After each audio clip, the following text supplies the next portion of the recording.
بسم اللہ الرحمن الرحیم الحمد للہ رب العالمین الحمد للہ رب الشاکرین بارئ الخلائق اجمعین ثم الصلاة والسلام والتحیۃ والاکرام علی النبی الامی حبیبنا و حبیب الہ العالمین سیدنا و مولانا ابی القاسم محمد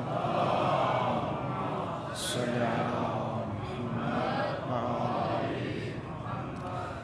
وعلى أهل بيته الطيبين الطاهرين المعصومين المظلومين المنتجبين أما بعد فقال الإمام حسين عليه الصلاة والسلام من كان باذلا فينا مهجته وموطنا على لقاء الله نفسه فليرحل معنا فإنني راحل مصبحا إن شاء الله تعالى۔ آپ سب مومنین اپنی حفظ و سلامتی کے لیے، تمام عزاداران سید الشہداء کی حفظ و سلامتی کے لیے جن مقامات پر جلوس عزا برپا ہو رہے ہیں، تمام جلوسوں کی حفظ و سلامتی کے لیے صلوات پڑھیں محمد و آل محمد۔ اللہم صلی علی محمد و آل محمد۔ اللہ تعالیٰ کا شکر ادا کرتے ہیں اس کی ان تمام نعمتوں پر کہ جن کی ہم معرفت تو نہیں رکھتے لیکن ان سے استفادہ ضرور کر رہے ہیں، خصوصاً وہ نعمت جو اللہ تعالیٰ بشریت کو عطا کر چکا ہے، جو دنیا و آخرت دونوں کا سرمایہ ہے۔ امام حسین علیہ السلام امام حسین علیہ السلام کی آل مبارک، امام کے اصحاب، امام کی کربلا، امام کا قیام، امام کی ہر عطا اللہ کی ایسی نعمت ہے کہ بشریت پر لازم ہے کہ اس نعمت کا شکر بجا لائیں، اور قانون نعمت اور شکر نعمت یہ ہے کہ قوموں کے لیے، امتوں کے لیے، افراد کے لیے نعمتیں عطا کرنا اللہ کا کام ہے، اور ان نعمتوں کا شکر بجا لانا قوموں کا کام ہے۔ نعمتیں دینے والا نعمتوں میں کوئی کمی نہیں رکھتا اور اس کی نعمتوں کو شمار میں نہیں لایا جا سکتا، اور اسی کا یہ ضابطہ ہے کہ تم نعمتوں کا شکر بجا لاؤ، اللہ ان نعمتوں میں اضافہ کر دے گا۔ نعمتوں کے درجے ہیں، نعمتوں کے مقامات ہیں، ہر نعمت برابر نہیں ہوا کرتی۔ جو مقام خاص نعمتوں کا ہے، جو انسان کو دنیا و آخرت دونوں جہانوں میں کامیابی عطا کرے گی، اس نعمت کا شکر بھی اسی کے مطابق ہوا کرتا ہے۔ آنکھ اللہ کی نعمت ہے، اس نعمت کا ایک خاص شکر ہے۔ اس نعمت کا شکر یہ نہیں ہے کہ انسان اس آنکھ سے کچھ سنے، کیونکہ یہ نعمت سننے کے لیے بنی نہیں ہے، اس نعمت کو سننے کے کاموں میں استعمال نہیں کر سکتے، بلکہ اس کے لیے دیکھنا مقصود ہے۔ کیا دیکھنا ہے، کس انداز میں دیکھنا ہے، کن اصولوں کے تحت دیکھنا ہے۔ اگر انسان ان اصولوں کے تحت اس آنکھ کو استعمال کرے گا تو یہ آنکھ نعمت بنی رہے گی، اور اللہ اسی آنکھ کے ذریعے سے انسان کو بہت کچھ عطا کرے گا۔ یہ جو کچھ ہم دیکھ رہے ہیں، جو مناظر آج ہمیں میسر آ رہے ہیں اس محفل کے اندر، یہ اسی نعمت کے ذریعے سے ہیں۔ اگر درست انداز میں اس آنکھ کو استعمال کریں گے، یہ نعمت بھی رہے گی، اس نعمت میں اضافہ بھی ہوتا رہے گا۔ اس نعمت کے ذریعے سے آپ کتاب پڑھیں، آپ کے علم میں اضافہ ہوگا۔ اس نعمت کے ذریعے سے قرآن کریم کی تلاوت کرتے ہیں، آپ کے علم میں اضافہ ہوگا۔ اس نعمت چشم کے ذریعے سے انسان امام حسین علیہ السلام کے خطبات کو پڑھے، اسی آنکھ کے ذریعے سے اللہ کربلا سمجھا دے گا۔ نعمت اللہ نے بہت زیبا انداز میں دی ہے، اس کا شکر اسی زیبائی کے انداز میں ادا کرنا، یہ انسان کا کام ہے، اور اللہ اس نعمت کے شکر پر اس میں اضافہ کرتا ہے، کمی نہیں لے کر آتا۔ لیکن شکر نعمت کرنے کے لیے پہلے معرفت بہت ضروری ہے۔ انسان اگر نعمت کی شناخت نہ رکھتا ہو، پہچان نہ رکھتا ہو، تو بجائے اس کے کہ نعمت اس کو کسی مقام تک پہنچائے، کسی کمال تک پہنچائے، یہی نعمت وبال جان بن جاتی ہے۔ عذاب بن جاتی ہے، تکلیف کا باعث بنتی ہے۔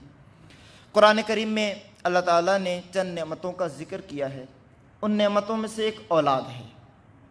اولاد اللہ کی بہت عظیم نعمت ہے۔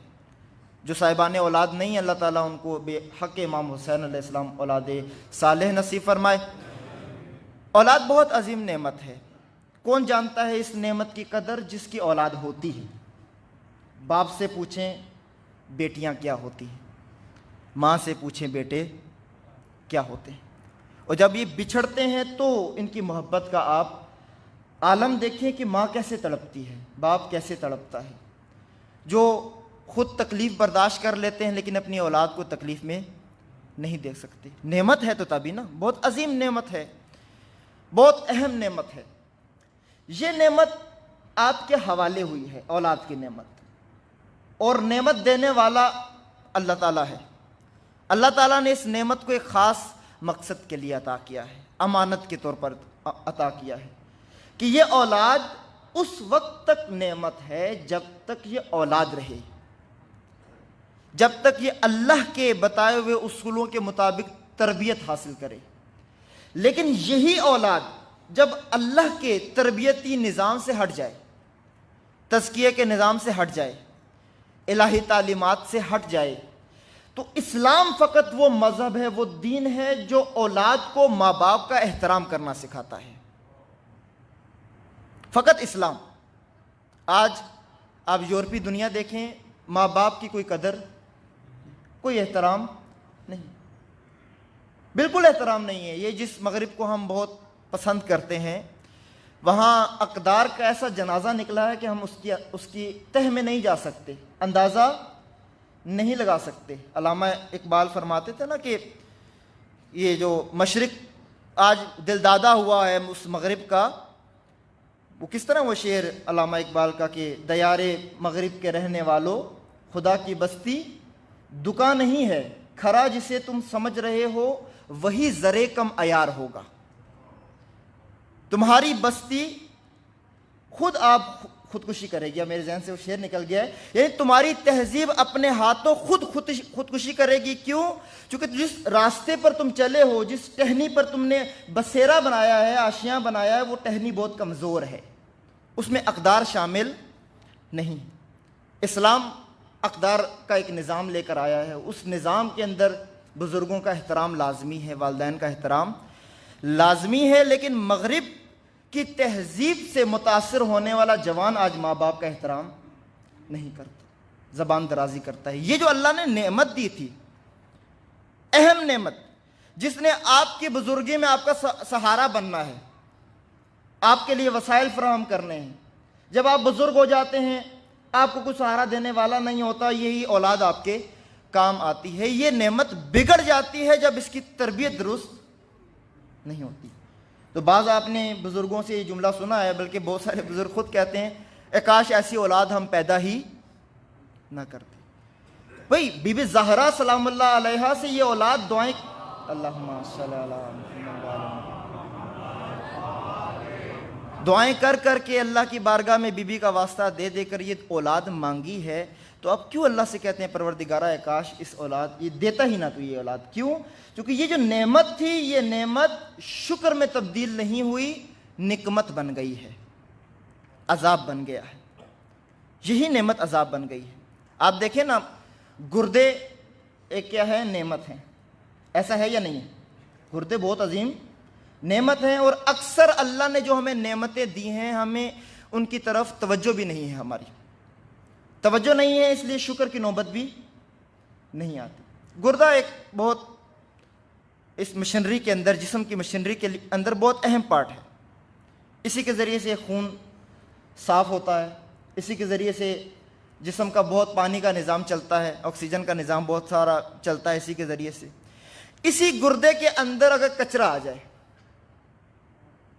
لوگ پانی نہیں پیتے زیادہ، گردے متاثر ہونا شروع ہو جاتے ہیں، یا ایسے کھانے کھاتے ہیں، ایسی غذائیں مسالے کھاتے ہیں جس کی بنیاد پر انسان کے گردے متاثر ہو جاتے ہیں۔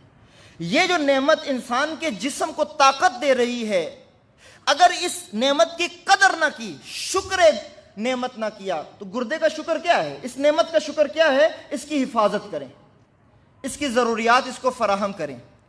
جن چیزوں سے گردے کو بچانا ہے ان چیزوں سے گردے کو بچائیں۔ اگر اس اصول پر چلیں گے آپ کا جسم سالم رہے گا، یہ آپ کو بڑھاپے میں بھی کام آئے گا۔ لیکن جو لوگ اس نعمت کی قدر نہیں کرتے، شکر نہیں کرتے، اس کو اصولوں کے مطابق استعمال نہیں کرتے، اسی میں کچرا آ جاتا ہے، یہی وبال جان بن جاتا ہے، یہی نقمت بن جاتا ہے، یہی نعمت عذاب بن جاتی ہے۔ باہر سے عذاب کی ضرورت نہیں ہوتی۔ مومنین کرام، اللہ تعالیٰ نے نعمتوں اور نقمتوں کا الگ نظام نہیں بنایا، اللہ نے ایک ہی نظام بنایا ہے، ایک ہی شے عطا کی ہے، اور ایک قانون بنا دیا ہے کہ نعمت میں تمہیں عطا کروں گا، اگر اس نعمت کو اس کے اصولوں کے مطابق استعمال کرو گے شکر ہوگا، اور شکر ہوگا تو نعمت میں اضافہ کر دوں گا۔ لیکن اگر اس کو اس کے اصولوں سے ہٹا دو گے، راستے سے ہٹا دو گے، یہی نعمت تمہارے لیے باعث عذاب بن جائے گی۔ یہی نعمت، قرآن کریم کس قدر عظیم نعمت ہے، جو بشریت کی نجات کا سرمایہ ہے، ہدایت کا آئین ہے، قانون الہی ہے۔ قیامت تک ہر قوم اس قرآن کے آئین پر چل کر ہدایت پا سکتی ہے۔ جو قوم قرآن سے دور ہو گئی ہدایت حاصل نہیں کر سکتی۔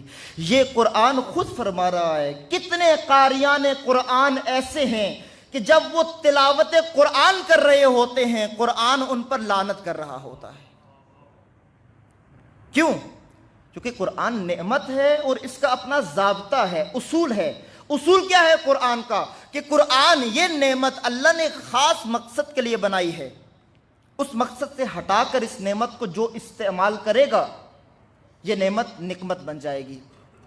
قرآن کریم کا ہے نا کہ جب صاحبان ایمان اللہ کی آیات کو سنتے ہیں ان کے ایمان میں اضافہ ہو جاتا ہے، اور اہل کفر جب ان کے سامنے اللہ کی آیات تلاوت کی جاتی ہیں ان کے کفر میں اضافہ ہو جاتا ہے۔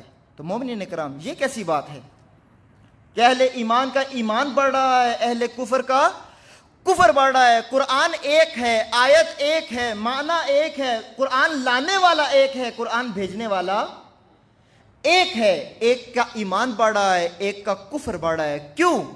کیونکہ ایک نعمت کا شکر کر رہا ہے، ایک کفران نعمت کر رہا ہے۔ ایک نعمت کو اسی کام میں استعمال کر رہا ہے، قرآن سے اور کچھ نہیں لیتا، قرآن سے ہدایت لیتا ہے۔ ہم کیا لیتے ہیں؟ غلاف بند کر کے، غلافوں میں قرآن بند کر کے اوپر کسی جگہ پہ رکھ دیتے ہیں، مٹی پڑتی رہتی ہے، گرد و غبار۔ جب ہمارے گھر سے کوئی دنیا میں سے رخصت ہو جاتا ہے قرآن سارے نکل آتے ہیں، تلاوت ہوتی ہے، کل خوانی ہوتی ہے، قرآن پڑھا جاتا ہے، اور ہم سمجھتے ہیں قرآن کا حق ادا ہو گیا۔ یا قرآن کب استعمال ہوتا ہے زیادہ تر؟ جب بیٹیوں کو رخصت کر رہے ہوتے ہیں، رخصتی کے وقت ان کے سروں پر قرآن رکھ دیتے ہیں۔ یا کوئی قاری ہے وہ اپنی سر بٹھانے کے لیے کیا کرتا ہے؟ قرآن کی قرات کر رہے ہیں۔ در عین حال کہ ہم قرات قرآن کر رہے ہوتے ہیں اس کے معانی کو سمجھ نہیں رہے ہوتے۔ مومنین کرام، ایک چھوٹی سی مثال دے کر میں یہ مطلب واضح کروں اور پھر ہم کربلا کی طرف آتے ہیں، اصل موضوع کی طرف آتے ہیں۔ مومنین کرام، ریاضی کس لیے ہے؟ علم ریاضی، اس کا موضوع عدد ہے۔ عدد علم ریاضی کا موضوع ہے۔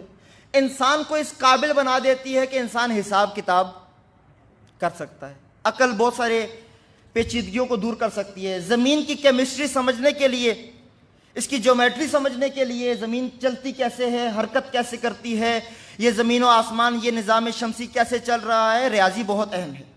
جیومیٹری ہے، عدد ہے، اور اس کے مختلف شعبہ جات ہیں۔ ایک شخص علم ریاضی کی کتاب اٹھا کر اس کو پڑھنا شروع کر دے، اس کو حل نہ کرے، اس کو طے نہ کرے، اس کو سمجھ نہ آئے، لیکن اس کو پڑھ رہا ہو، ایسے اٹھا کے علم ریاضی پڑھ رہا ہو، آپ بتائیں کیا وہ ریاضی دان بن جائے گا؟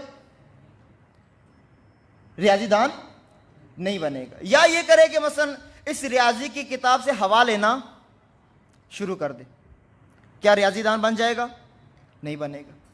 یا بہت ہی عقیدت رکھتا ہے علم ریاضی سے تو وہ ریاضی کی کتاب کو اٹھا کر چومنا شروع کر دے، یہ ریاضی دان نہیں بنے گا۔ یا اور ہم کتابوں سے کیا استفادہ کرتے ہیں؟ گلاس پڑا ہوا ہے، اس کو ڈھکنے کے لیے کوئی چیز نہیں ہے تو اس کے اوپر کتاب رکھ دیتے ہیں. کہیں جا رہے ہیں سفر میں، طالب علم اسٹوڈنٹ ہے، اس نے گاڑی میں سفر کرنا ہے، لیٹا ہوا ہے، ٹرین کی برتھ کے اوپر لیٹا ہوا ہے، نیچے رکھنے کے لیے کوئی چیز نہیں ہے، بیگ ہے، کتابیں پڑی ہوئی تھی، اس میں کتابیں نکال کر تکیہ بنا لیتا ہے. یا کچھ بے ادب بھی ہوتے ہیں، بہت بے ادب ہوتے ہیں، مکھی مارنے کے لیے بھی علم ریاضی کی کتاب کو استعمال کر سکتے ہیں. اب دیکھیں مومنین کرام، علم ریاضی کی یہ جو کتاب ہے یہ اللہ کی ایک نعمت ہے. علم ہے نا، علم ذات الہی سے آیا ہے، اور جو شے ذات الہی سے مرتبط ہوتی ہے وہ پاک ہو جاتی ہے. اسی لیے کہتے ہیں کہ جو دل اللہ سے جڑے ہوتے ہیں وہ دل پاک ہوتے ہیں. یہ مقدس علم ہے. علم، ہر ایک علم مقدس ہوتا ہے. ریاضی کی کتاب جب تک علم ریاضی سیکھنے کے لیے استعمال نہیں ہوگی، اس کتاب کا شکر ادا نہیں ہوا. آپ نے استعمال کر لیا، آپ نے بہت سارے فائدے لے لیے، لیکن یہ فائدے آپ کو ریاضی دان نہیں بنائیں گے. مومنین کرام، قرآن کریم ہدایت کی کتاب ہے. اس کتاب سے ہدایت لینی ہے. اگر اس سے استخارہ کر لیا آپ نے، اس سے مردے بخشوا لیا آپ نے، اسے چوم لیا، عقیدت لے لی، اس سے ہر کام کر لیا، لیکن ہدایت نہیں لی، قرآنی شخصیت نہیں بنے گی. قرآنی شخصیت نہیں بنے گی. کیوں؟ چونکہ اللہ نے ایک راستہ بنایا ہے. اب دیکھیں، چونکہ آپ پڑھے لکھے لوگ بیٹھے ہوئے ہیں تو آپ کے انداز میں علمی گفتگو ضروری ہے، لازمی ہے. ہمارے نصاب کے اندر جو کتابیں پڑھائی جاتی ہیں، ہمارے بچے کم از کم وہ سیکھ جاتے ہیں، وہ بن جاتے ہیں. کیمسٹری کی کتابیں پڑھنے والا کیمسٹ بن جاتا ہے، ایک مرحلے سے گزرتا ہے، کیمسٹ بن جاتا ہے. فزکس کی کتابیں پڑھنے والا فزیشین بن جاتا ہے. ریاضی کی کتابیں پڑھنے والا ریاضی دان بن جاتا ہے. انسان جس چیز کا نصاب پڑھتا ہے، اس کو سمجھتا ہے، اس کو یاد کرتا ہے، اس کو پریکٹیکل کرتا ہے، انسان اس میدان کا ماہر بن جاتا ہے. علم طب پڑھنے والا ڈاکٹر بنتا ہے. کب بنتا ہے؟ جب وہ ان تمام علوم کے نصاب کو طے کرے، مراحل کو طے کرے، ان کے درجات کو طے کرے، امتحان پاس کرے، اور اس کے پاس اس چیز کی سند ہو. آپ اس کے پاس جاتے ہیں. عمارت بنانے کے لیے آپ میرے پاس نہیں آئیں گے کہ مولانا صاحب آپ نے عبا کبا پہنی ہوئی ہے، آپ محترم ہیں، تو آپ مہربانی کر کے ہمیں ایک نقشہ بنا دے، گھر کا مقدس نقشہ. کبھی بھی نہیں آتے. یا آپ میرے پاس کبھی دوائی لینے نہیں آئیں گے. کیوں نہیں آئیں گے؟ کیونکہ یہ میرا شعبہ. آپ کو یقین ہے کہ میں آپ کو دوائی دوں گا تو آپ کی ہلاکت کا باعث ہے. میں اگر آپ کی عمارت کا نقشہ بنا کے دوں گا تو 10 دن بعد ہوا کے جھونکے سے آپ کے اوپر گر جائے گی. کیوں؟ چونکہ میں اس میدان کا نہیں ہوں. مومنین کرام، ہم اپنی دنیا میں اتنے تیز ہیں، اتنے چالاک ہیں، ہمیں پتہ ہے کہ کس راستے سے گزر کر ہم اپنی دنیا کو حاصل کر سکتے ہیں. لیکن یہ بتائیں، اپنی قرآنی شخصیت بنانے کے لیے ہم نے کتنا راستہ طے کیا ہے، کتنا نصاب پڑھا ہے. جن سکولوں میں اپنے بچوں کو پڑھاتے ہیں، یہی انگلش، اردو، ریاضی، فزکس، کیمسٹری، یہ چیزیں سکھانے کے لیے آپ فیس دیتے ہیں، بہت بھاری فیس دیتے ہیں. جا کے سکولوں میں جا کے استادوں سے رپورٹ لیتے ہیں کہ ہمارا بچہ پڑھ رہا ہے یا نہیں پڑھ رہا. جا کر ان استادوں کی کارکردگی چیک کرتے ہیں کہ یہ پڑھانے والا خود اس اہل ہے کہ پڑھا سکتا ہے یا نہیں پڑھا سکتا. تو مومنین کرام، آپ یہ بتائیں کہ ہم نے اپنے بچوں کو کس معلم قرآن کے پاس بھیجا ہے؟ اس معلم قرآن کو ہم اس کے اوپر کتنا خرچہ کرتے ہیں؟ ایک بچے کو قرآنی دروس طے کرانے کے لیے کہ یہ میرا بچہ قرآن سمجھے، اس سے ہدایت لے، ہم نے کیا نظام بنایا ہے؟ کوئی سسٹم ہے ہمارے پاس؟ یہی بات اب کربلا پر فٹ کریں. ہم سب کچھ کرنے کے باوجود خود کو حسینی کہتے ہیں. الحمدللہ ہمارا تعلق امام حسین علیہ السلام سے. فخر کی بات ہے. قوموں کے لیے فخر ہوتا ہے کہ وہ کس سے تعلق رکھتے ہیں، اور جب قومیں کسی بزرگ کے ساتھ اپنا تعلق جوڑ لیتی ہیں تو ان قوموں کا مقام بڑھ جاتا ہے۔ اور اللہ کا شکر ادا کریں کہ جن کے لیے اللہ نے ساری کائنات کو بنایا ہے، آپ کا تعلق ان ہستیوں سے جوڑا ہوا ہے، امام حسین علیہ السلام کے ساتھ۔ ہم آرزو رکھتے ہیں کہ حسینی بنیں، تو مومنو یہ بتاؤ، اللہ کی یہ دنیا، یہ کائنات اصولوں پر بنی ہے، تل کا سنن، یہ سنتوں پر اللہ نے کائنات کو مقرر کیا ہے، اور ان سنتوں میں اللہ کبھی تبدیلی نہیں کرتا، ان قوانین میں کبھی تبدیلی نہیں کرتا۔ علم طب پڑھے بغیر کوئی ڈاکٹر نہیں بنتا، علم ریاضی پڑھے بغیر کوئی ریاضی دان نہیں بنتا، علم ہندسہ پڑھے بغیر کوئی مہندس نہیں بنتا۔ تو یہ کیسے ہو گیا کہ حسینیت کا علم پڑھے بغیر ہم سب کے سب ریڈی میڈ حسینی ہو گئے؟ کیا حسینیت کا کوئی نصاب نہیں ہے؟ کیا ہدایت کا کوئی نصاب نہیں ہے؟ کیا نجات کا کوئی راستہ نہیں ہے؟ یا یہ کہ نام حسین کافی ہے قوموں کی نجات کے لیے؟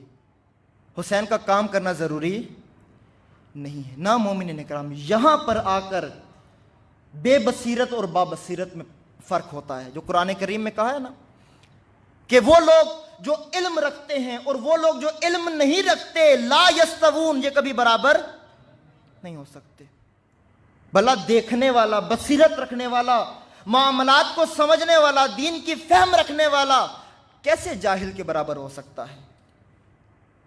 باب العلم کا پیروکار اور ابو جہل کا پیروکار بھلا کیسے برابر ہو سکتے ہیں؟ یہاں پر آ کر معرفت کا میدان کھلتا ہے۔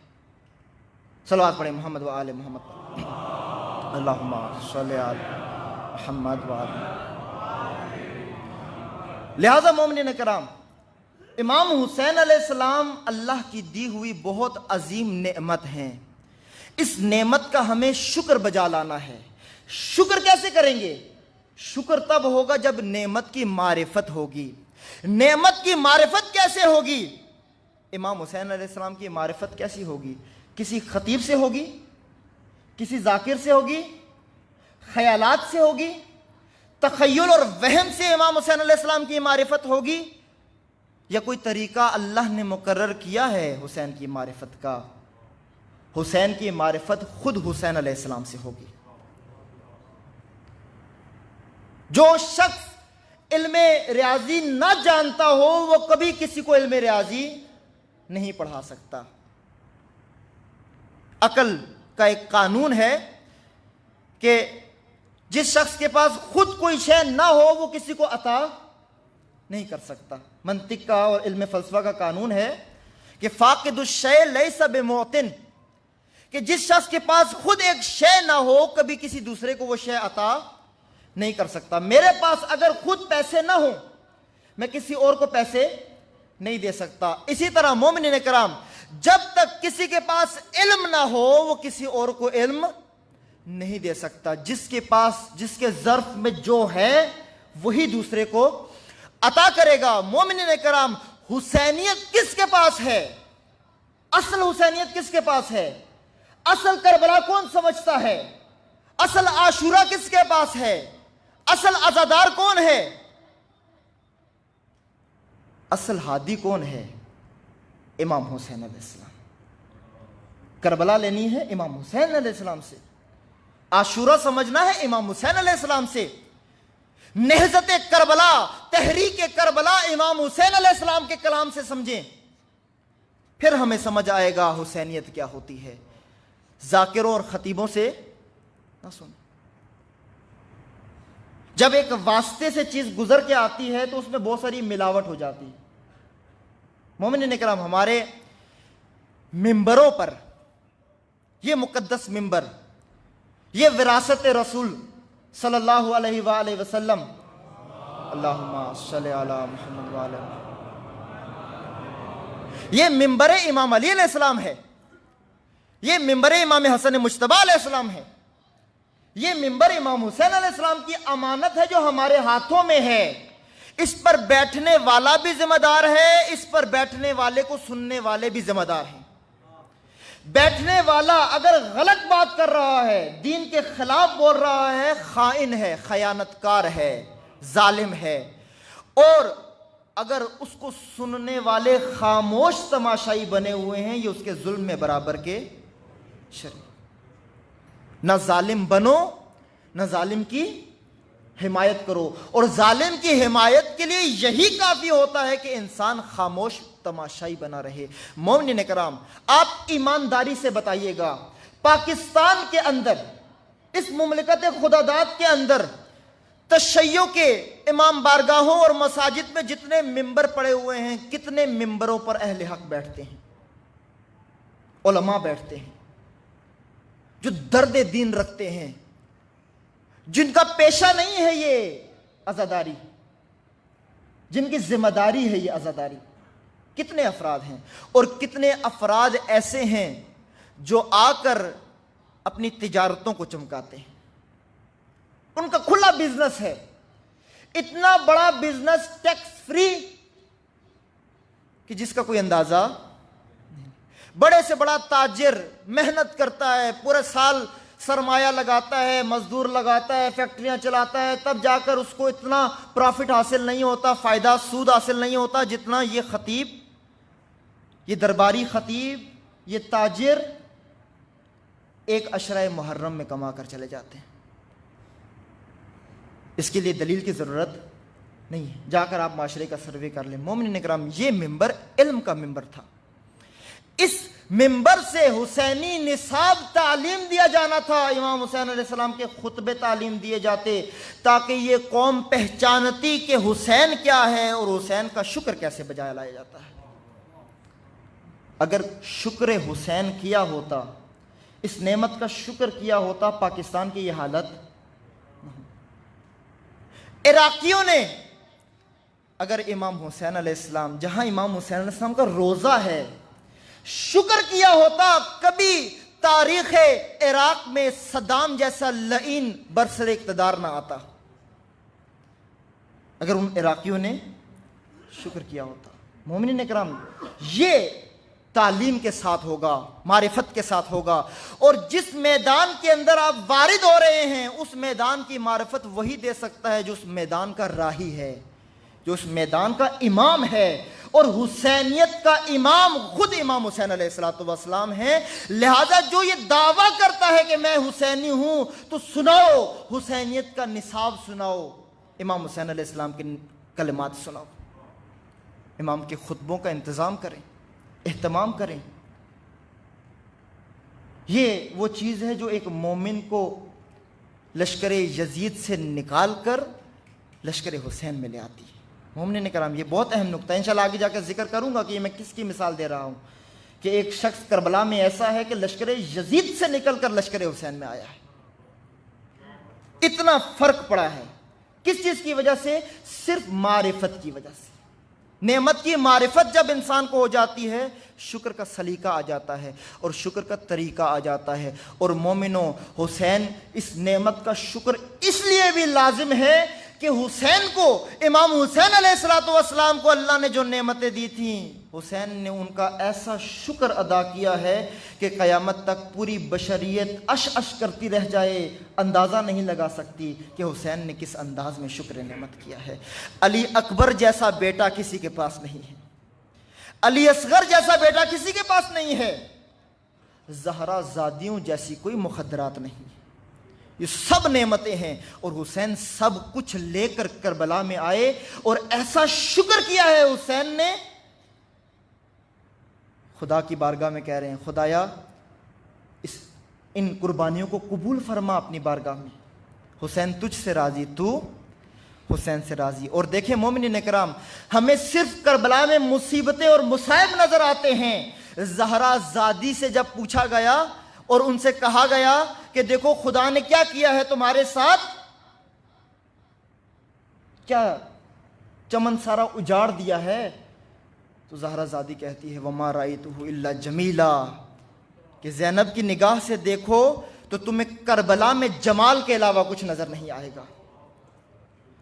یہ کب ہوا؟ جب معرفت تھی۔ مومنین کرام، اس معرفت کو لے کر ہم چلیں، اپنے اولادوں کے لیے، آئندہ آنے والی نسلوں کے لیے سرمایہ بنائیں تاکہ یہ نسلیں نجات کے راستے پر چل سکیں۔ صلوات پڑھیں محمد و آل محمد، صلی اللہ علیہ محمد و آل محمد۔ امام حسین علیہ السلام کے کربلا کو سمجھنے کے لیے، معرفت کے لیے ایک نقطہ ضمنی عرض کر کے امام کا کلام شروع کروں کہ دیکھیں، آپ جس رنگ کی اینک پہن کر بازار میں جاتے ہیں تو آپ کو سارا بازار اسی رنگ کا نظر آتا ہے۔ کالی اینک پہن کے جائیں گے تو آپ کو ہر چیز کالی کالی سے نظر آئے گی۔ بھری دھوپ میں اگر آپ کالی اینک پہن کر جائیں تو آپ کو ایسا لگتا ہے جیسے ہر طرف بادل ہیں، موسم سہانا ہے، بہت پیارا موسم ہے۔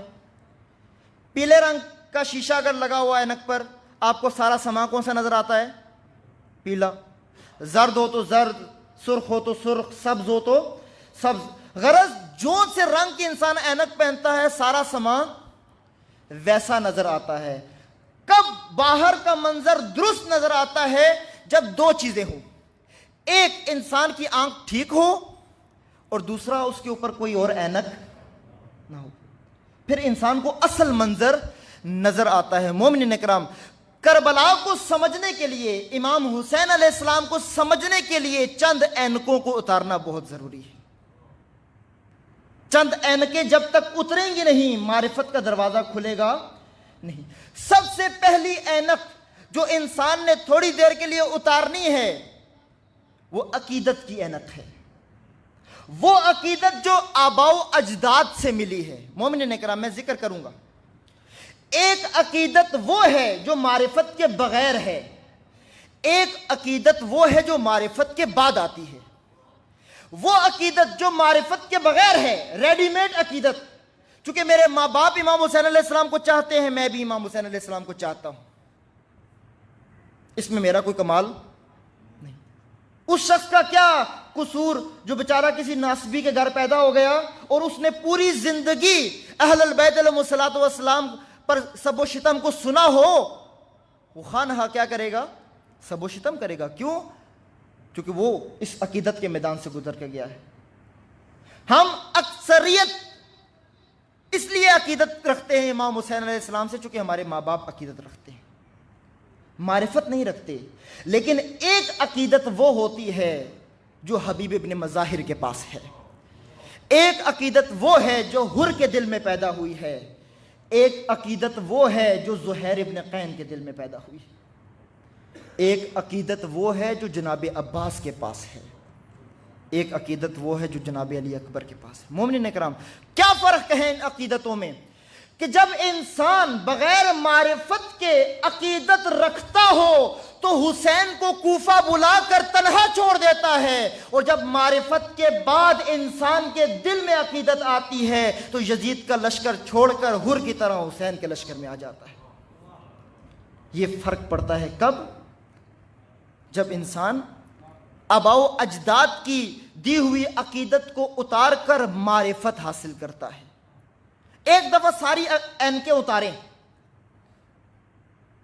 اور نیوٹرل ہو کر امام حسین علیہ السلام کے کلمات کو پڑھیں، سمجھیں، اس کا جائزہ لیں، اس کا تجزیہ کریں کہ کیوں ایک انسان اپنا وطن چھوڑ کر اکیلا نہیں جا رہا، اپنے بچوں کو، اپنے انصار کو، حتیٰ اپنی بیویوں کو لے کر جا رہا ہے۔ کیوں؟ ہم میں سے کوئی یہ کام کرتا ہے؟ نہیں کرتا۔ آپ جب کسی سے جنگ لڑنے جاتے ہیں، خدا نخواستہ اگر کسی کی لڑائی ہو جائے تو لڑائی کرنے کا کیا اصول ہوتا ہے کہ انسان مردوں کو لیتا ہے اور میدان میں چلا جاتا ہے، اور بیویوں کے حفاظت کے لیے پیچھے بھی افراد چھوڑ کر جاتا ہے تاکہ کوئی لائن ادھر آ کر یہ مسئلہ نہ کرے۔ تو مومن اکرام، یہ کیسی جنگ ہے امام حسین علیہ السلام کی کہ خود تنہا نہیں جا رہے، صرف مردوں کو لے کر نہیں جا رہے، صرف جوانوں کو لے کر نہیں جا رہے، بلکہ کربلا میں ایسے بوڑھے ہیں کہ جو خود سوار نہیں ہو سکتے گھوڑے پر، کمر کو باندھتے ہیں، اور ان کی یہ بھویں اتنی لٹکی ہوئی ہیں کہ آنکھوں کے آگے آ چکی ہیں، ان کو اٹھا کر ماتھے پر پٹی باندھتے ہیں، کمر پر کمر بند باندھتے ہیں، اور کہتے ہیں کہ میرے پیروں کو گھوڑے کی رکاب میں باندھ دو تاکہ میں گر نہ جاؤں۔ یہ بھی کربلا جا رہے ہیں، بچے جا رہے ہیں، نوجوان جا رہے ہیں، بچیاں جا رہی ہیں، خواتین جا رہی ہیں۔ یہ سب کیوں جا رہا ہے قافلہ کربلا کی طرف؟ یہ سوال ہے۔ مومنین کرام، معرفت، یہاں پر پتہ چلے گا کہ معرفت کے ساتھ عقیدت کون رکھتا ہے؟ معرفت کے ساتھ۔ لہذا مومنین کرام، نصاب امام حسین علیہ الصلوۃ والسلام کا تدوین کیا ہوا نصاب، امام کے خطبے، پوری تاریخ، یہ کتاب جو میرے ہاتھ میں موجود ہے، موسوعہ کلمات امام حسین، اس میں امام حسین علیہ السلام کی پورے حالات زندگی لکھے ہوئے ہیں، بچپن سے لے کر امام کی شہادت تک کے تمام واقعات، امام کے اقوال، امام کے فرامین، تمام روایتوں کے ساتھ، سند کے ساتھ۔ تو مومنین کرام، یہ کتاب کیا ہمارا نصاب نہیں ہونی چاہیے؟ کیا اس کے لیے میں نے کوئی انتظام کیا ہے خود پڑھنے کے لیے، اپنے گھر والوں کو پڑھانے کے لیے، اپنے بچوں کو پڑھانے کے لیے؟ اگر نہیں کیا ہوا تو یقین رکھیں کہ میرے دل میں عقیدت ہے معرفت کے بغیر۔ اور جب انسان عقیدت کی اینک اتار کر حسین کو پڑھتا ہے، خود امام کے کلام سے پڑھتا ہے، تو پھر اس انسان کے دل میں وہ تڑپ پیدا ہوتی ہے کہ تنہا زمانے میں اپنے زمانے کے یزیدوں کے مقابلے میں کھڑا ہو جاتا ہے، پھر ملامت کرنے والوں کی ملامتوں کا شکار نہیں ہوتا۔ لوگ کہتے ہیں تنہا ہو جاؤ گے، کمزور ہو جاؤ گے، بہت تھوڑے ہو۔ وہ کہتا ہے تو کربلا میں کتنے تھے؟ کربلا میں کتنے تھے؟ پھر وہ گھبراتا نہیں ہے، پھر اس کی عقیدت کا کوئی انمول نہیں ہوتا۔ یہ عقیدت ہمارے دلوں میں آئی۔ یہ ایک اینک اتاریں عقیدت کی۔ دوسری اینک شخصیات کی اینک اتاریں۔ یہ اہم نقطہ ہے، چونکہ پاکستان کے اندر سب سے بڑا ایشو کیا ہے؟ شخصیات کا۔ ہم کنفیوز قوم ہیں، بحیث قوم ہمیں اندازہ نہیں ہوتا کہ معیارات کبھی شخصیات نہیں ہوا کرتی، معیارات حق ہوتے ہیں، حق معیار ہوتا ہے۔ حق کے اوپر شخصیات کو تولا جانا چاہیے، نہ کہ شخصیات کے اوپر حق کو رکھنا چاہیے۔ آپ جس بھی شخصیت سے وابستہ ہیں، عقیدت رکھتے ہیں، آپ کو وہ شخصیت پسند ہے، لیکن اس شخصیت پرستی میں مبتلا نہ ہوں۔ ایک دفعہ اس شخصیت کی اینک کو اتار کر، جو اللہ نے آپ کو آنکھ عطا کی ہے، بصیرت عطا کی ہے، خالص نگاہ سے پڑھیں، پھر آپ کو اندازہ ہو جائے گا کہ جس شخصیت سے جڑ کر میں حسین کو سمجھ رہا تھا، آیا یہ خود بھی امام کے راستے پر ہیں یا نہیں۔ یہ اینکیں اتاریں، آباء و اجداد کے دیے ہوئے دین کی اینک اتاریں، تاکہ کربلا کو دیکھ سکیں، پڑھ سکیں۔ امام حسین علیہ السلام کو جب تک نہیں پڑھیں گے، کربلا میں حاضر نہیں ہو سکتے۔ اور مومنین کرام، امام حسین علیہ السلام کیا کہہ رہے ہیں؟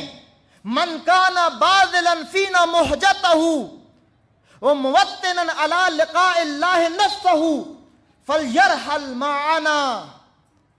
جو شخص ہمارے راستے میں اپنی جان کا نذرانہ دینا چاہتا ہے، اپنا لہو بہانا چاہتا ہے، اپنی صلاحیت قربان کرنا چاہتا ہے، اپنا وقت دینا چاہتا ہے، اپنی اولاد دینا چاہتا ہے، جو ہمارے راستے میں بذل کرنا چاہتا ہے، خرچ کرنا چاہتا ہے، قربان کرنا چاہتا ہے، اور جو شخص اللہ کی لقاء کا مشتاق ہے، اپنے آپ کو لقاء اللہ کی منزل تک لے کر جانا چاہتا ہے، تو حسین کیا کہہ رہے ہیں؟ فَلْيَرْحَلْ مَعَنَا۔ اے مومن، پہلا مرحلہ معرفت کا ہے، کربلا کو سمجھیں، پڑھیں، امام حسین علیہ السلام کے راستے کی شناخت حاصل کریں کہ کیوں ایک امام اتنا مظلوم ہو گیا ہے کہ اپنے تھوڑے سے انصار کے ساتھ بے دردی کے ساتھ تپتے ہوئے صحرا پر قتل کر دیا گیا۔ پہلے معرفت حاصل کریں، اور پھر یہ معرفت حاصل کریں کہ جب سب نے حسین کا ساتھ چھوڑ دیا تھا، کوئی بھی امام کا ساتھ دینے کے لیے تیار نہیں تھا، اکثر وہ تھے جو یزید کی بیعت کر چکے تھے، اور ایک بڑا طبقہ وہ تھا جو لا تعلق بیٹھا ہوا تھا۔ جب سب چھوڑ گئے ہیں تو امام حسین علیہ السلام کیوں خاموش نہیں ہو جاتے؟ کیوں امام چاہتے ہیں؟ اور ہر ایک شخص کے مشورے پر کہتے ہیں، اے بتانے والے، تو ہمیں یہ بتاتا ہے کہ ہم قتل ہو جائیں گے، تو حسین تجھ سے بہتر جانتے ہیں کہ ہم قتل ہو جائیں گے۔ تو زیادہ جانتا ہے، میں نہیں جانتا۔ اکثر نے امام حسین علیہ السلام کو مشورے دیے، کوفہ والے غدار ہیں، کوفہ والے بے وفا ہیں، انہوں نے امام علی علیہ السلام کے ساتھ وفا نہیں کی، انہوں نے امام حسن مجتبیٰ علیہ السلام کے ساتھ وفا نہیں کی، تو آپ نہ جائیں، اور اگر آپ جانے پر اصرار رکھتے ہیں تو کم از کم زہرا زادیوں کا نہ لے جائیں۔ ہم میں سے کوئی ہوتا تو امام حسین علیہ السلام کو یہی مشورہ دیتا، اور بلکہ جو لوگ یہ مشورہ دے رہے تھے امام کو، ہمیں وہ لوگ بہت پسند آتے ہیں کہ انہوں نے صحیح مشورہ دیا تھا امام کو، اے کاش حسین کربلا نہ جاتے۔ نہ مومنین کرام، یہ سوال حسین پر نہ اٹھائیں کہ اے کاش کربلا نہ جاتے، یہ سوال ان لوگوں پر اٹھائیں کہ جب حسین جا رہے تھے تو یہ کیوں نہیں گئے۔ کتنا فرق پڑ جاتا ہے معرفت میں، اصل کربلا کو سمجھنا اور خیالی کربلا کو سمجھنے میں کتنا فرق پڑ جاتا ہے، معرفت کے بغیر اور معرفت کے ساتھ۔ اب مومنین کرام، میں چند مثالیں دے کر مطلب تمام کروں کہ دیکھیں، ہمارے ذہنوں میں جو کربلا ہے اس کا ہماری عملی زندگی سے کوئی تعلق نہیں، ہمارے کاروبار پر اس کا اثر نہیں ہے، ہمارے گھریلو نظام پر اس کا اثر نہیں ہے، ہمارے سماج پر، ہماری ثقافت و تہذیب پر اس کا کوئی اثر نہیں ہے، ہماری سیاست پر اس کا کوئی اثر نہیں ہے، ہماری تجارت پر اس کا کوئی اثر نہیں ہے، ہماری تعلیم پر اس کا کوئی اثر نہیں ہے، ہمارے حلیوں پر اس کربلا کو کوئی اثر نہیں۔ اثر کے بغیر ہے ہمارے پاس وہ کربلا۔ تو مومنین کرام، وہ جس نے سب کچھ قربان کیا ہے اس لیے نہیں تھا کہ ایک اثر بھی ہم پر نہ ہو۔ اگر حقیقی کربلا کو سمجھا ہوتا اس ریاست کی یہ حالت نہ ہوتی۔ یہ یقین رکھیں مومنین کرام، یقین رکھیں اس بات کو۔ اگر حقیقی کربلا، ہم خیالات میں بہت ساری کربلا ہم نے بنائی، وہ کربلا جس میں امام حسین لاچار ہیں، جس میں امام کی اولاد لاچار ہیں، جس کربلا میں بیویاں نہیں جانا چاہتی، جس کربلا میں پانی مانگ رہے ہیں، جبکہ امام حسین علیہ السلام کی کربلا آپ دیکھیں اٹھا کر کہ اس کربلا کے اندر، میدان کربلا میں اگر کوئی لاچار ہے تو وہ یزید کا لشکر لاچار ہے، وہ یزید کی فوج لاچار ہے۔ لاچار 35,000 لے کر آئے ہیں، کتنوں کے مقابلے میں؟ 72 کے مقابلے میں۔ یہیں سے ان کی لاچاری ظاہر ہوتی ہے، جبکہ ہم لاچار کربلا۔ ہمارے ذہنوں میں چمن اجڑ گیا ہے، جبکہ بی بی زینب سے پوچھیں تو چمن آباد ہوا ہے۔ چمن ابھی تو آباد ہوا ہے، ابھی تو نسل کوثر پھیلے گی پوری دنیا میں، ابھی تو دنیا دیکھے گی کہ بنو امیہ نے یہ سمجھا کہ ہم امام حسین علیہ السلام کو شہید کر کے آل کوثر کو، نسل کوثر کو دنیا سے مٹا دیں گے۔ تو اللہ بتائے گا کہ اللہ کی طاقت کیا ہوتی ہے، کہ ابھی پوری دنیا پہ نسل کوثر پھیلے گی، اور اب قیامت تک دین خدا، دین مصطفیٰ مٹ نہیں سکتا۔ یہ کب ہوگا؟ جب معرفت ہوگی۔ معرفت کے بعد راہ حسین پر چلنے کا مرحلہ آتا ہے۔ اس لیے امام فرماتے ہیں، من کانا، کون ہے تم لوگوں میں سے؟ من کانا منکم، تم لوگوں میں سے کون ہے جو باذل ہو، خرچ کرے، اپنی جان کا نذرانہ دے، اپنا وقت دے۔ آپ کی اتنی عزیز اولاد ہے، ذہین اولاد، کیوں حسین کا مکتب پڑھنے کے لیے نہیں بیچتے؟ ہمارے بچوں میں ہم دیکھتے ہیں جو کسی کام کا نہ رہ جائے اس کو اٹھاؤ، بیٹا آؤ آپ کو مدرسے میں چھوڑ کے آتے ہیں۔ وہ ایک بچے کے بارے میں، اس کو استاد نے، اس کو باپ نے اسکول میں ڈالا، ناکام، اس کو مکینک کی دکان پہ ڈالا، ناکام، اس کو کنیکٹر لگایا، ناکام۔ جب سارے میدانوں میں ناکام ہو گیا تو باپ نے کہا، بیٹا اب تیرا میں ایسا علاج کروں گا کہ تو اب بھاگ نہیں سکتا، کم از کم۔ اٹھا کر سیدھا مولانا کے پاس لے گیا، مولانا اس کو علم دین سکھاؤ۔ جو ہر میدان دنیا میں ناکام ہو گیا ہے، یہ دین کیا آ کر پڑے گا؟ جب یہ دین پڑے گا تو لوگوں کے سامنے کیا پیش کرے گا؟ اور مومنو، یہ تو میں مثال دے رہا ہوں جو کم از کم چھوڑ آتے ہیں اپنے بچوں کو۔ اکثر ممبروں پر وہ بیٹھتے ہیں جن کا مدرسوں سے کوئی تعلق، کتابوں سے کوئی تعلق، جو آئے روز ایسی ایسی آیتیں بناتے ہیں کہ انسان پریشان ہو جاتا ہے کہ یہ آیت قرآن میں ہمیں تو کی نظر نہیں آئی۔ یہ لوگ، یہ بندر ممبروں پر چڑھ کر توہین کر رہے ہیں اہل بیت کے مکتب کی، انہیں کون روکنے والا ہے؟ من کان باذلاً، صرف یہ مطلب نہیں ہے کہ آپ لوگ تلواریں اٹھائیں اور بندوقیں اٹھائیں اور نکل پڑیں، نہ یہ معنی نہ لیجئے گا، یہ غلط معنی لیا ہے جس نے بھی لیا ہے۔ امام کہہ رہے ہیں میرے راستے پر نکلو، اس راستے کی سختیاں اتنی ہیں کہ ہر کوئی اس پر چل نہیں سکتا۔ اقبال اسی لیے تو کہہ رہے ہیں تیغو سناؤ خنجرو شمشیر مارزوست بامن میا کے مسلک شبیر مارزوست، کہ میرا راستہ تلواروں کا راستہ ہے، میرا راستہ نیزوں کا راستہ ہے، میرے راستے میں تہمتیں برداشت کرنی پڑتی ہیں، میرے راستے میں گالیاں سننا پڑتی ہیں، میرے راستے میں لوگ بہت طرح طرح کی باتیں بناتے ہیں، گولی سے زیادہ تکلیف ان کی زبانوں سے ہوتی ہے، میرے راستے پر نہ ہو۔ کیوں؟ چونکہ میرا مسلک شبیر کا مسلک ہے، حسین کا مسلک ہے۔ اس لیے امام کہہ رہے ہیں کون ہے جو میرے راستے پر آئے؟ یہ تب کہہ رہے ہیں جب مکہ سے نکل رہے ہیں۔ ایک صدا حسین نے مکہ سے نکلتے وقت لگائی ہے، من کان باذلاً فینا محجتہ، کون ہے جو راہ امام حسین میں اپنا خون نذرانہ پیش کرے، اور کون ہے جو اللہ کی لقاء حاصل کرنا چاہتا ہے، مقام عبودیت تک پہنچنا چاہتا ہے، فلیرحل معنا، تو ہمارے ساتھ چل پڑے، معیت میں آؤ، امام حسین علیہ السلام کی معیت میں آؤ۔ مومنین کرام، امام سے عقیدت رکھنا اور ہے، امام کی معیت میں آ جانا اور ہے۔ معیت حسین سے کیا مراد ہے؟ مومنین کرام یہ معنی میں غور کیجئے گا، معیت امام حسین سے مراد یہ ہے اشہد انک قد اقمت الصلاۃ وآتیت الزکاۃ وامرت بالمعروف ونہیت عن المنکر۔ اے مولا، میں صرف زبانی کلامی بات نہیں کر رہا، گواہی دے رہا ہوں۔ اور گواہی کون دیتا ہے؟ گواہی وہ دیتا ہے جو معیت میں ہوتا ہے، ساتھ ہوتا ہے، جس نے آنکھوں سے دیکھا ہوتا ہے، جو ساتھ ہو اس کی گواہی ہوتی ہے۔ آپ دیکھیں عدالت میں کس کی گواہی قبول ہوتی ہے؟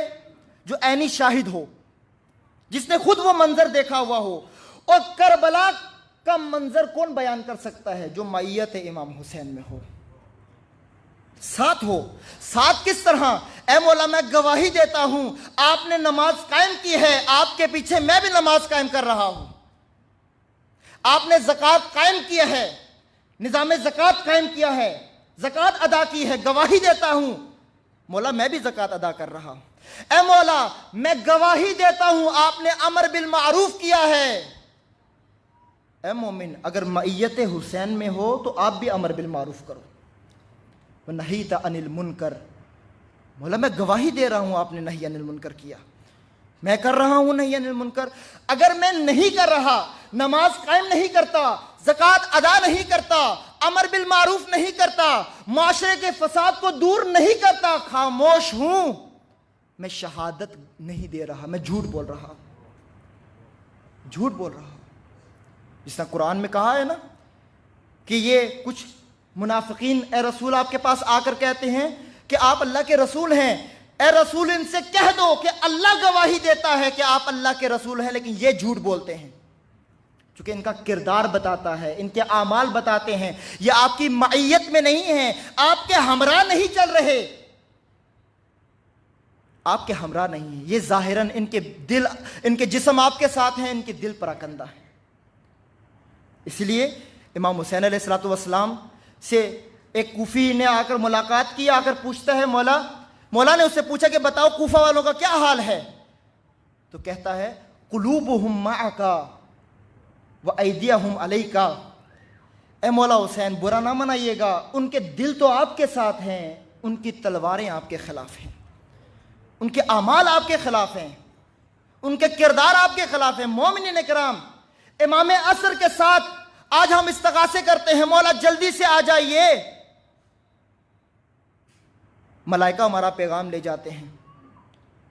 امام پوچھتے ہوں گے، بلکہ امام خود حال دیکھ رہے ہیں، ہمارا پوچھنے کی ضرورت نہیں۔ امام کہتے ہوں گے تمہارے دل میرے ساتھ ہیں، تمہارے کاروبار کس کے ساتھ ہیں؟ تمہارے دل میرے ساتھ ہیں، تمہاری سیاست کس کی ہے؟ تمہارے دل تو میرے ساتھ ہے، الاجل پہ گریہ کرتے ہو، روتے ہو، تمہارے گھروں میں جو ٹی وی چلتا ہے اس پر کیا چل رہا ہے؟ تمہارے دل میرے ساتھ ہیں، مجھے چاہتے ہو۔ لیکن بتاؤ تمہارا ملک اس قابل ہے کہ میں اس میں آ سکوں؟ تو جواب آئے گا کہ نہیں۔ صورتحال وہی کوفہ والی ہے۔ مومنین کرام ایسے مقام پر تیاری، آمادگی کہ مولا آپ نے بلایا ہے، اب میں آؤں گا۔ ایک آواز امام نے مکہ سے نکلتے ہوئے اٹھائی، من کان باذلا فینا مہجتہ۔ اور مومنین کرام اس خطبے کے بعد جناب محمد ابن حنفیہ امام حسین علیہ السلام کے پاس آئے، اسی کے آگے لکھا ہوا ہے، میں ترجمہ کر رہا ہوں صرف، اور آ کر کہا کہ اے حسین اگر ہو سکے تو آپ کربلا۔ دلیل کیا دی؟ کہ کوفہ والے غدار ہیں، بے وفا ہیں، انہوں نے بابا کے ساتھ وفا نہیں کی، بھیا کے ساتھ وفا نہیں کی، آپ کے ساتھ کیا وفا کریں گے؟ امام نے کہا چلے میں آپ کی رائے پر غور کرتا ہوں۔ مومنو، حسین کو رائے بدلنے کی ضرورت نہیں، امام کو رائے بدلنے کی ضرورت نہیں ہے۔ اور اگلے دن اٹھتے سار امام نے کیا کہا؟ قافلہ تیار کرو، ہم عراق کی طرف جا رہے ہیں۔ تو دوڑتے ہوئے آئے مولا امام حسین کے پاس، آ کر کہا کہ مولا آپ نے وعدہ کیا تھا اپنی رائے پر غور کریں گے۔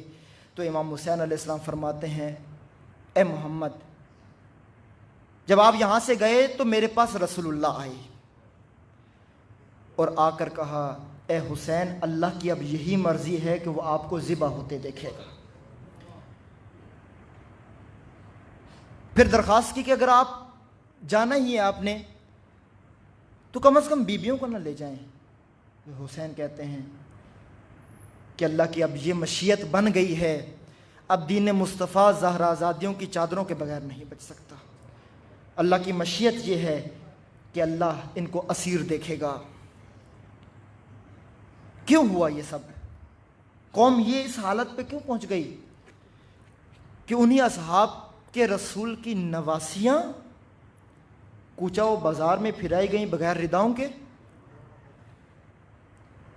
چونکہ اکثر عقیدت رکھتے تھے، رسول اللہ کی شخصیت کو تو مانتے تھے، رسول اللہ کے نظام کو نہیں مانتے تھے، رسول اللہ کے جانشین کو نہیں مانتے تھے۔ دیکھتے تھے اکثر کیا کر رہے ہیں، جیسے آپ کا جمہوری نظام ہے نا، اکثریت کیا کر رہی ہے؟ اکثریت نے تو امام علی علیہ السلام کو نہیں مانا تھا، اکثریت نے تو امام حسین علیہ السلام کو مشورے دیے کہ آپ کربلا نہ جائیں۔ اکثریت کبھی میزان نہیں ہوتا، میزان حق ہوا کرتا ہے اور حق حسین کے ساتھ ہے، راہ حسین۔ اور مومن اکرام دوسرے مقام پر کب حسین بلا رہے ہیں؟ جب حسین کربلا میں تنہا رہ گئے ہیں۔ حل من ناصر ینصرنا، کون ہے مددگار حسین؟ حل من ذاب یذب عن حرم رسول اللہ، کون ہے جو حرم رسول خدا کا دفاع کرے؟ حل من مغیث یغیثنا، کون ہے فریاد گروں کی فریادوں کو سننے والے؟ مددگار، حسین کے مددگار کب کہہ رہے ہیں؟ جب تنہا ہو گئے ہیں، جب عباس شہید ہو گئے ہیں، علی اکبر شہید ہو گئے ہیں، علی اصغر حسین کے ہاتھوں پر شہید ہو گئے ہیں، کوئی نہیں رہا۔ یہ کس کے لیے کہہ رہے ہیں؟ یہ میرے اور آپ کے لیے کہہ رہے ہیں۔ حل من ناصر ینصرنا من کان باذلا فینا مہجتہ، کون ہے جو ہمارے راستے پر اپنا خون بہائے؟ تو مومنوں، جب حسین پکار کر کہہ رہے ہیں کون ہے، تو جواب کیا دینا ہے؟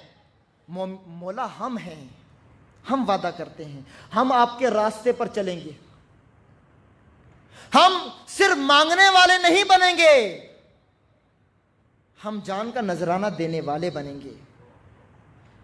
ہم نے مولا ہمیشہ آپ سے مانگا ہے، مانگ مانگ کر اپنے گھر بھر لیے ہیں، اولادوں کا ڈھیر لگا لیا ہے، نوکریوں کا ڈھیر لگا لیا ہے، ویزے بنا لیے ہیں، منتیں پوری کروا لی ہیں۔ مولا ہم نے آج تک آپ کو باب الحوائج مانا ہے، آج سے ارادہ رکھتے ہیں آپ کو امام ہدایت بھی مانیں گے۔ مولا آج تک آپ سے صرف مانگا ہے، کیوں؟ چونکہ یہ آپ کی آواز حل من ناصر ینصرنا کانوں میں پڑ رہی تھی، ایک کان سے سنتے تھے دوسرے سے نکال دیتے تھے۔ مولا آج یہ آواز کانوں سے دل میں گئی ہے۔ کون ہے مددگار حسین؟ ہم ہیں مددگار حسین۔ کس طرح نصرت کرنی ہے؟ جس طرح اصحاب حسین نے نصرت کی ہے۔ کس طرح نصرت کریں؟ اس زمانے میں کیسے نصرت کریں؟ آج راحلہ کدھر جا رہا ہے؟ آج قافلہ کدھر جا رہا ہے؟ آج جو سامان باندھا ہے امام حسین علیہ السلام نے، کارواں تیار کیا ہے، یہ کارواں کہاں جا رہا ہے؟ آج کون سا زمانہ ہے؟ الحمدللہ آج وہ زمانہ ہے کہ جب کل 40 برپا ہوگا، دشمن کے دل لرز رہے ہوں گے کہ میں نے جس کو ختم کرنے کے لیے اتنا بڑا گھرانہ قتل کیا، آج اسی صحرا کو آباد کر دیا گیا ہے۔ مومنین کرام، بہت عظیم مقام ہے یہ، فرصت ہے 40۔ جو لوگ گئے ہیں اللہ پاک ان کی زیارت قبول کرے، جو نہیں جا سکے اللہ تعالی ہم سب کو شرف یاب کرے کہ ہم بھی جا کے اس 40 سے وہ قبض لے کر آئیں، وہ روشنی لے کر آئیں جو امام حسین ہمیں دینا چاہتے ہیں۔ مومنین کرام، 40 آج ایک طاقت ہے۔ کون سی طاقت ہے؟ یہ 40 پہلے بھی ہو رہا تھا۔ آج کیوں دشمن خوف زدہ ہے؟ کیونکہ آج قافلہ حسین ایک ایسے مقام پر پہنچ گیا ہے کہ یزید کی دسترس سے باہر نکل گیا ہے۔ آج کارواں اس قابل بن گیا ہے کہ امام حسین کا مسلم کوفہ کی گلیوں میں گھمایا نہیں جائے گا۔ آج کا زمانہ وہ زمانہ ہے جس میں دشمن نے ہر قسم کا شمر میدان میں اتارا، داعش کو اتارا، خون خار لشکر اتارا، خون خار لشکر شام میں اتارا، عراق میں اتارا، کیا کیا ستم نہیں کیے ان لوگوں نے۔ ان کے مقابلے میں جب حسینی میدان میں اترے تو دشمن کو یہ اندازہ ہو گیا کہ آج وہ زمانہ نہیں ہے کہ یزیدی لشکر لا کر حسین کے لشکر کو ختم کر دیں۔ انہیں تہ تیگ نہیں کیا جا سکتا۔ یہ ایسے ہو گئے ہیں کہ ان کا ایک قاسم سلیمانی پورے دشمن کی فوجوں پر بھاری ہوتا ہے۔ ایک قاسم سلیمانی۔ یہ قاسم سلیمانی کہاں سے قاسم سلیمانی بنا ہے؟ کربلا سے بنا ہے۔ کہاں سے بنا ہے؟ کربلا سے بنا ہے۔ کہاں سے آیا ہے؟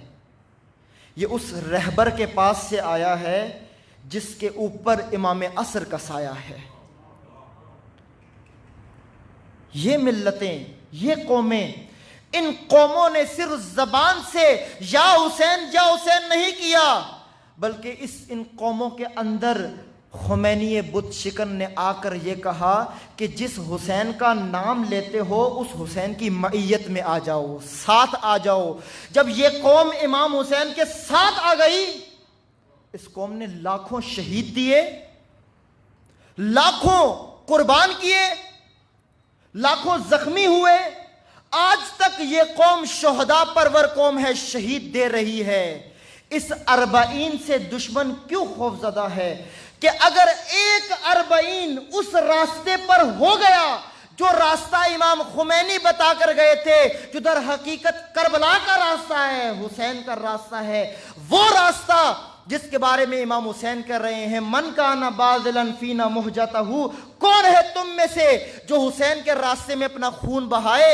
فلیرحل معنا، اس قوم نے کہا لبیک یا حسین، اے حسین ہم جان بھی دیں گے، مال بھی قربان کریں گے، اولاد بھی قربان کریں گے، سب کچھ قربان کریں گے، اپنے جرنیل قربان کریں گے، اپنے کمانڈر قربان کریں گے، سب کچھ قربان کریں گے، لیکن زہرا زادیوں کے روزے پر آنچ نہیں آنے دیں گے۔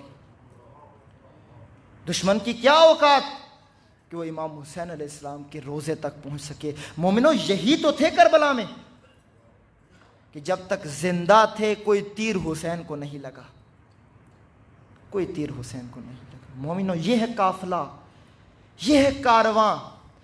کارواں بہت آگے نکل پڑا ہے، ہم بہت پیچھے رہ گئے ہیں۔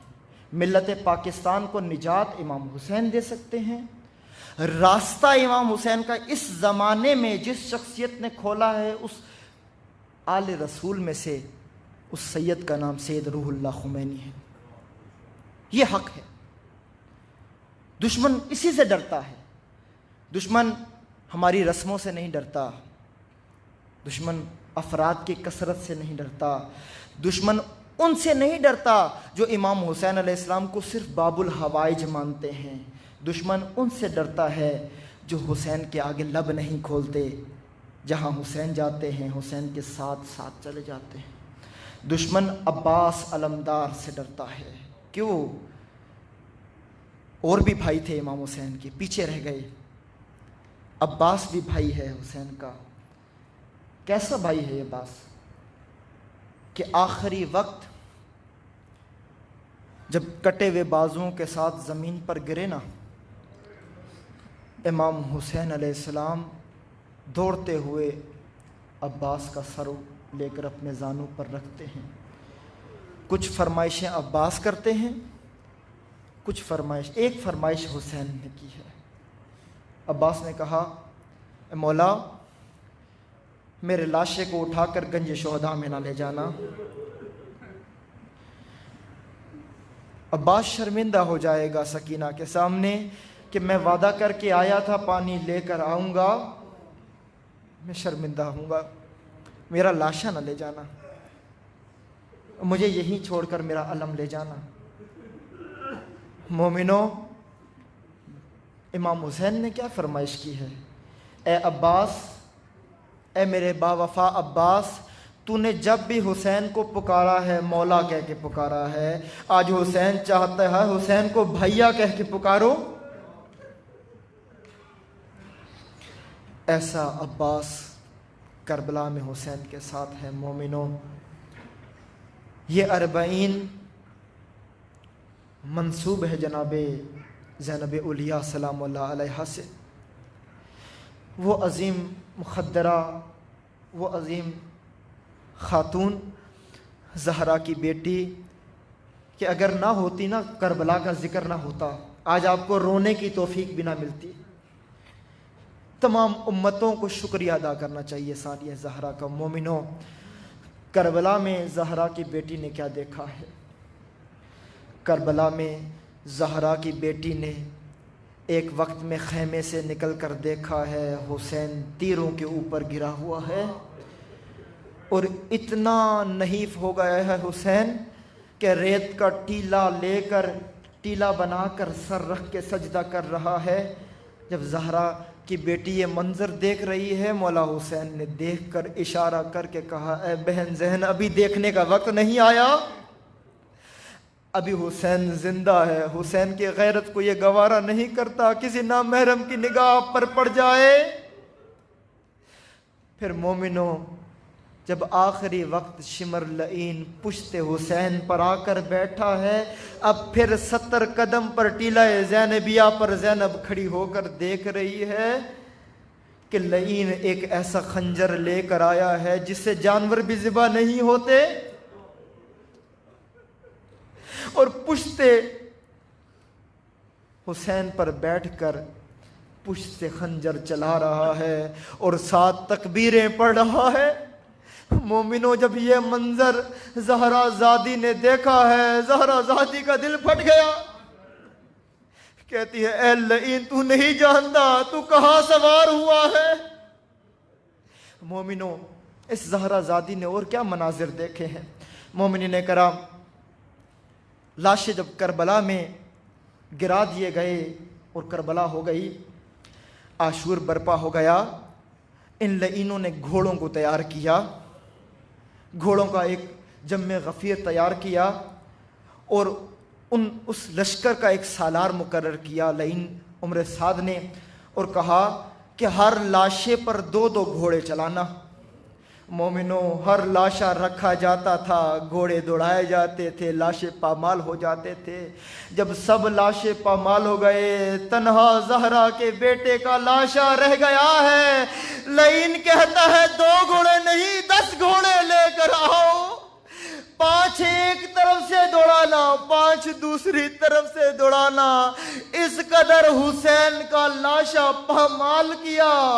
ان گھوڑوں کے لشکر کے سالار نے آ کر عمر سعد سے کہا، اے عمر سعد لعین، جا کر عبید اللہ سے کہنا ہمارا انعام زیادہ مقرر کرے، ہم نے حسین کا لاشا اتنا پامال کر دیا ہے کہ اگر حسین کی ماں زہرا بھی آ کر دیکھے تو نہیں پہچان سکتی،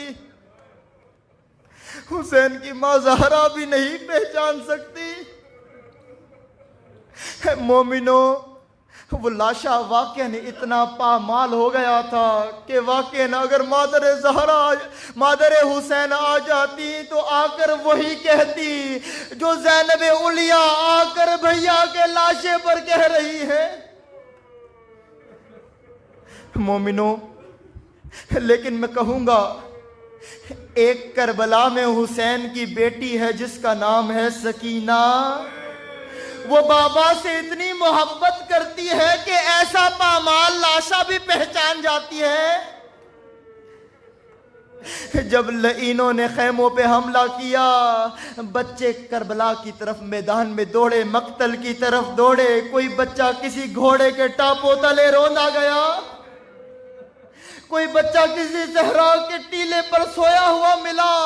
جب زہرا زادیوں نے بچوں کو جمع کیا تو دیکھتی ہے حسین کی بیٹی نظر نہیں آتی۔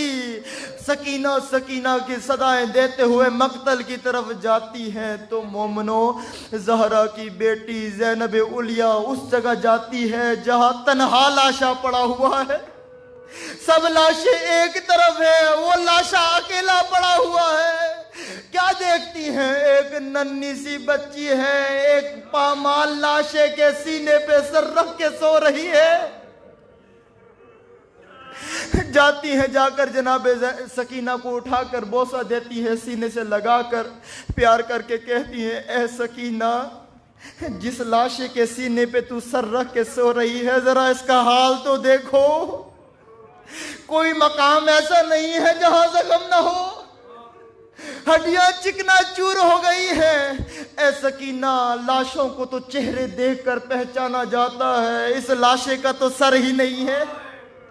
اے سکینہ، تجھے کیا خبر یہ تیرے بابا کا لاشا ہے؟ فرماتی ہے، اے پھوپھی جان، جب میں گھبرا کر مقتل کی طرف دوڑتی ہوئی یہاں سے گزر رہی تھی، اس لاشے سے آواز آئی، اے سکینہ، بابا کے سینے پہ آ جا۔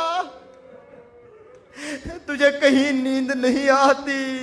مومنو، جب بیویوں نے اجازت لی کہ آخری دفعہ گنج شہداء میں اپنے اپنے شہداء کی زیارت کرے، ثانیہ زہرا کٹے ہوئے لاشے کے گرد آتی ہے، آ کر چکر کاٹ کے کہتی ہے، انت الحسین، کیا تو میرا ماجایا حسین ہے؟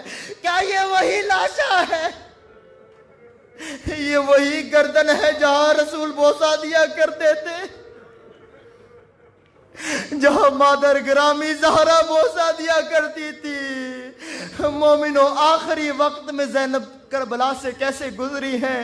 مومنو، جب سواریوں پر سوار کر دیا گیا، بے پالان اونٹوں پر بٹھا کر جب قافلہ روانہ کیا نا مومنو، تو جب ان شہداء کے لاشوں کے پاس سے سواریاں گزری ہیں، زہرا کی بیٹی نے خود کو سواری سے گرا دیا، سواری سے گرا کر دوڑتے ہوئے اس کٹے ہوئے لاشے کے گرد آ کر فریادیں کر کے بیان کرتی ہے، اے بھیا حسین، اے کاش میرے ہاتھ بندھے نہ ہوتے، میں آپ کو کفن دیتی، اے کاش میرے ہاتھ بندھے نہ ہوتے، میں آپ کا قبر۔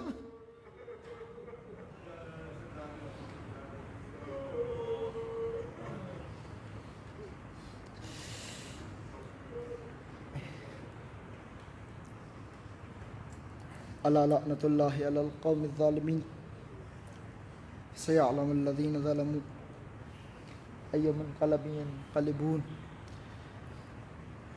الہی بحق فاطمہ و ابیہا و بعلہا و بنیہا و سر المستودع فیہا، پروردگارہ بحق امام حسین علیہ السلام ہماری اس قلیل سی عبادت کو اپنی بارگاہ میں قبول فرما۔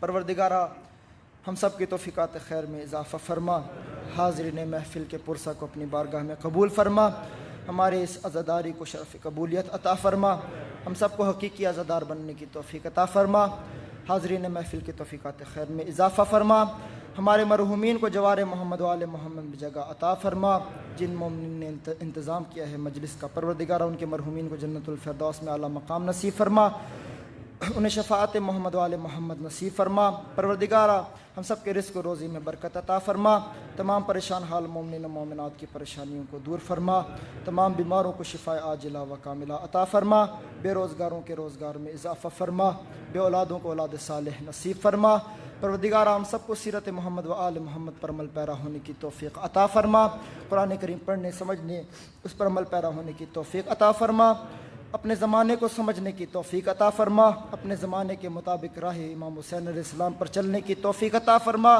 پروردگارہ ہمیں بھی اس راستے پر چلتے ہوئے شہادت کی توفیق نصیب فرما، دشمنان اسلام، دشمنان عزاداری، دشمنان کربلا، خصوصاً امریکہ، اسرائیل، آل سعود، برطانیہ، تمام ظالموں کو ان کے ظلم سمیت نیست و نابود فرما، تمام مظلومین جہان کی مدد و نصرت فرما، مجاہدین اسلام کو کامیابی نصیب فرما، رہبر معظم انقلاب اسلامی کا سایہ دراز فرما، علماء حقہ کا سایہ دراز فرما، مراجعین نظام کی حفاظت فرما، حضرت امام زمانہ عجل اللہ تعالی فرجہ الشریف کا ازجل ظہور فرما، ہم سب کو امام کے اعوان و انصار میں شامل ہونے کی توفیق عطا فرما، ربنا تقبل منا انك انت السميع العليم وتب علينا انك انت التواب الرحيم بفضلك ورحمتك يا ارحم الراحمين۔ ماتم حسین۔